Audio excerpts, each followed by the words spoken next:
My name is Ron Mitchell, and I'm a former veteran broadcaster of radio and television. Now, on the TV end of it, I was working primarily behind the scenes, but I just wanted to tell my story today.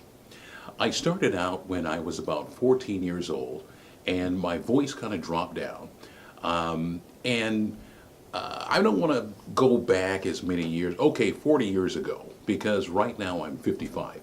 And a lot of people, when they turn 50 years old, they're like, oh my God, I'm 50, you know. And they started making all kinds of drastic changes in their lives, which is, I found, not necessary because I love the fact that, I'm growing old gracefully, because sometimes when you get older, you get better if you use the wisdom that is provided by wise people. My father was a wise man, and he would give me a lot of instruction.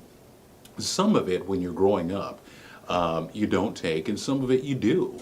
But you learn later on down the road is that, I should have taken the advice that my father gave me. Anyway, I've had two great, awesome dads. My biological father, his voice was about 2 octaves lower than mine, and he didn't laugh a lot. He was more of a serious guy, but I would watch him all the time because he was certainly, the respect for him was just outstanding. He loved his family. I come from a family of eight, and I'm the second oldest. But getting back to my passion, when I was 14 years old, my voice dropped, and I would sit there watching like Walter Cronkite, and at the end of his broadcast, he would say, "And that's the news." And I loved it. I mean, I don't know, something inside of me got the idea, or there was something that was stirring inside of me that says, you know what, I'd like to be a broadcaster like that.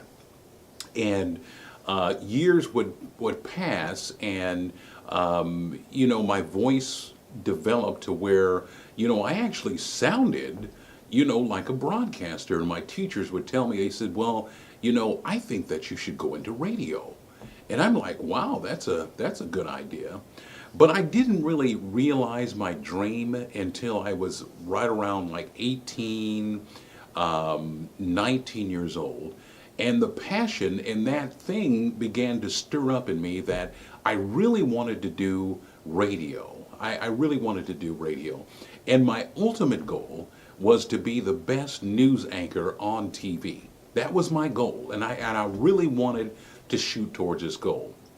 So what I did was, I was talking to my mom one day, and we were sitting at the table, and she knew what my passion was, to be in radio, and she says, well, you know what, you should stop fooling around with that thing and go down to the radio station and tell them that you want to be on the radio. And she knew that I had never been on the radio before, but I loved it. I loved hearing the DJs and the programs, and I was like, man, I could do that. That I could do that.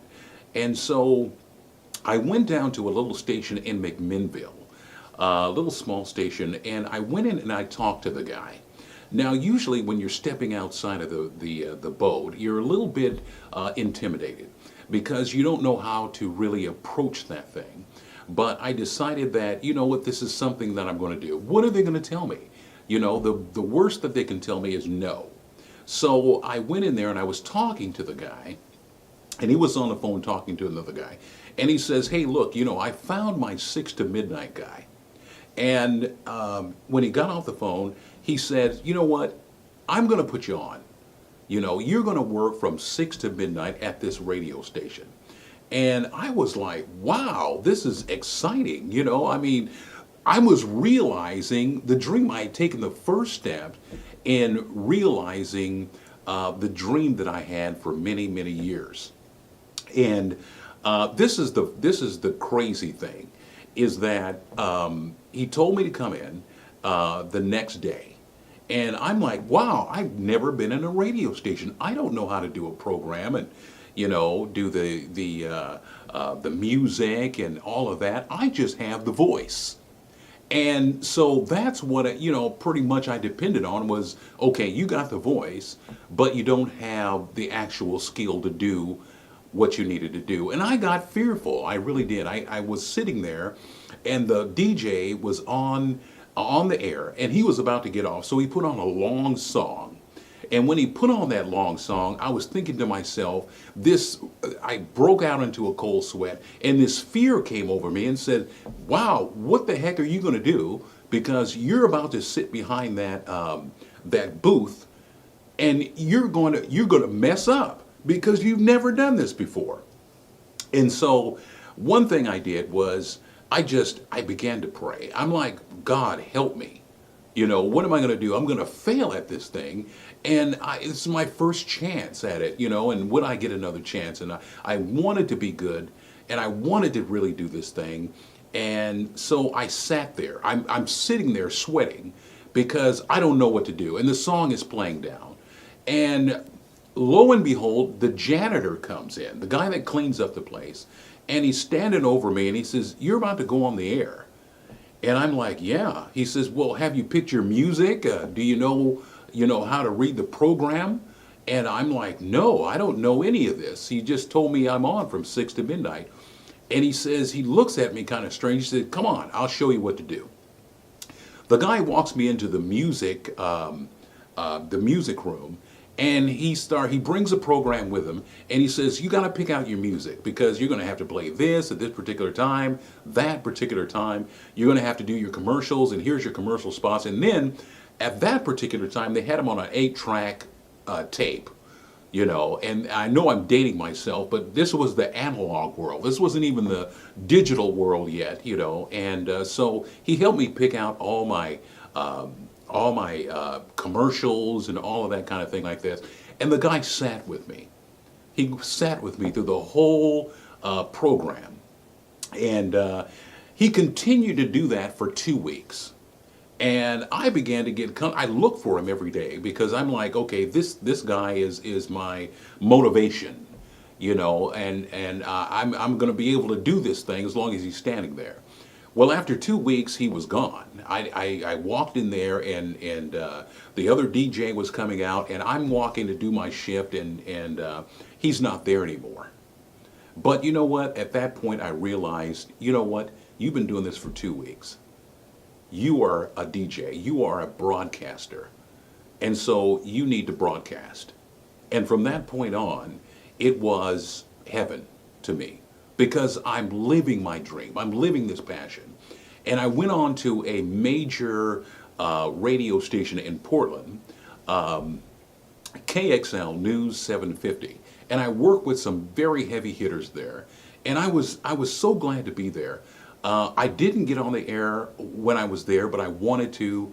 But, sometimes in radio there's some big egos, and I didn't get to get on the air, but I wrote the news, and I did everything. I learned everything about that station that I could possibly do. I was writing the news for one of the broadcasters, a very famous broadcaster, and I won't mention his name, but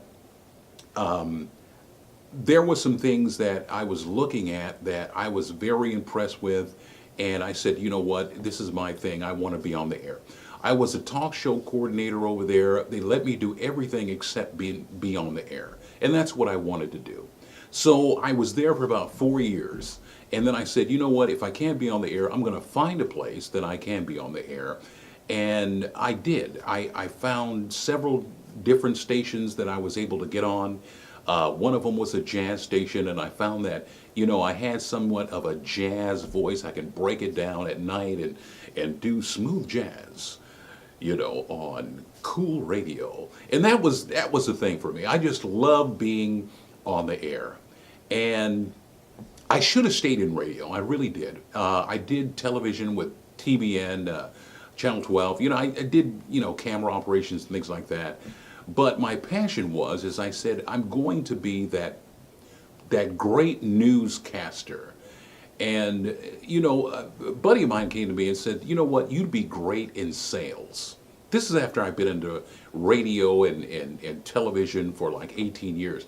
You're going to be good in sales, and you should try that out. And I'm thinking, okay, well, something in the back of my mind said, if you can't live your dream, why don't you try something else and then come back to it? Well, once you're in broadcasting, once you're in radio, don't get out.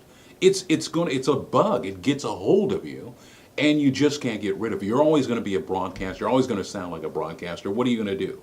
So, the best broadcasters in the world have stuck by their passions. They've gone out, they've done what they needed to do, they put in the time, and they're living their dream. And here I was working in a retail store, you know, selling shoes.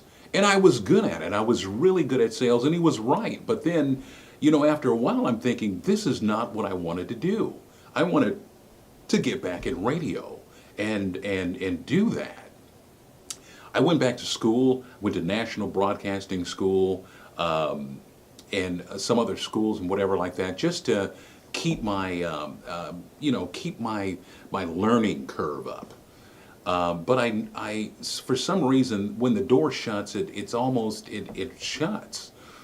And now there's a lot of internet radio and internet TV and stuff like that. And so the age of radio is still there, but it's not as prominent as it was back in the day.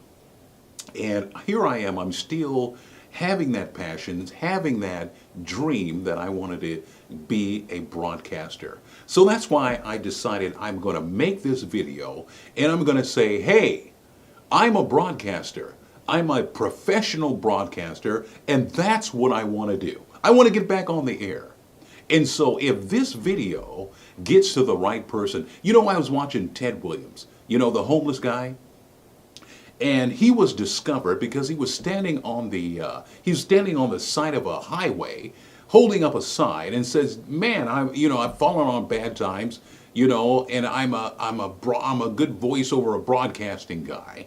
And he was discovered, and basically, being homeless or whatever, you get into drugs and drinking or whatever like that, and it's almost like there's a hopelessness there.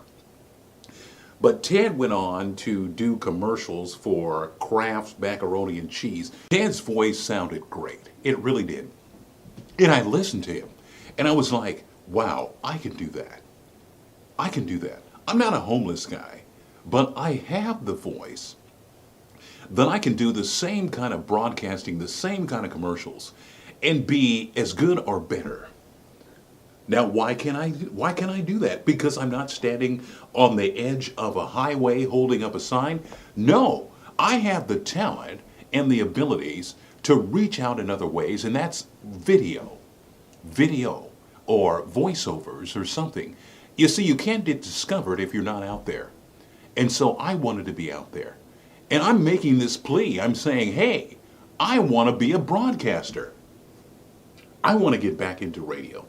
I want to be a news anchor and report the news and all kinds of different things, because that's still my passion, and I want to live my passion. So if there's anybody out there that's listening that hears my voice and says, wow, that guy sounds like a broadcaster, and I've got the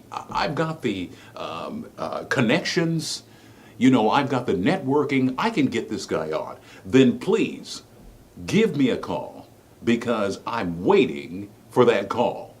I'm waiting for that call because I'm going to be the best broadcaster on the news today. That's because I've got the passion to do it, and I've got the drive to do it and the motivation to do it.